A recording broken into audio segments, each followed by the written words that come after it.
Feed a cold, starve a fever is a saying that dates back to the medieval times. We now consider it to be an old wives' tale because why on earth would starving yourself while you have a fever help you recover from illness faster? The fact is that immune systems are huge energy sinks, and so it only stands to reason when they are fully operational, we should be providing our bodies with enough energy through eating to keep them operating on full swing.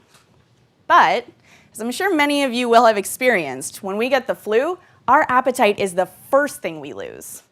This is called a sickness behavior, and it is a response generated within ourselves and not by the pathogen that's infecting us. Something really amazing about sickness behaviors is the fact that they occur in almost all animals. You feel lethargic when you get sick. So does your dog Lucky, your parrot Crackers, and even the ants that are marching up your driveway. That's right, everything from bugs to humans exhibit the same internally generated sickness behaviors. My research focuses on the fact that something so highly conserved must serve an important function.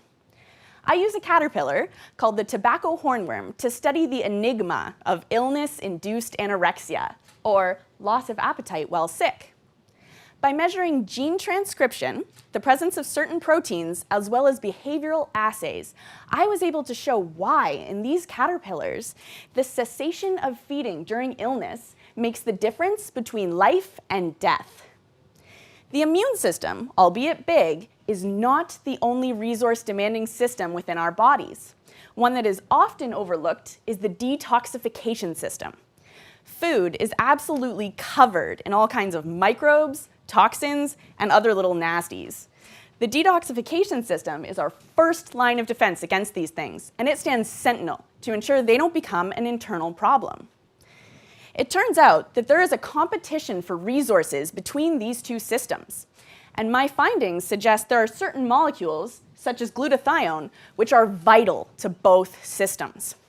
By allowing my caterpillars to abstain from eating while they are ill, they are able to shift all of these limited molecules towards immunity, and they can decrease their exposure to toxins by simply avoiding their food. If I attempt to activate both systems at once, there is not enough of these limited molecules to go around, and the caterpillar cannot mount an efficient immune or detoxification response, which results in death.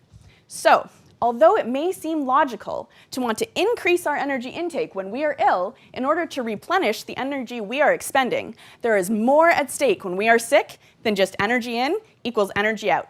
So at least in this case, starving a fever is not an old wives' tale after all.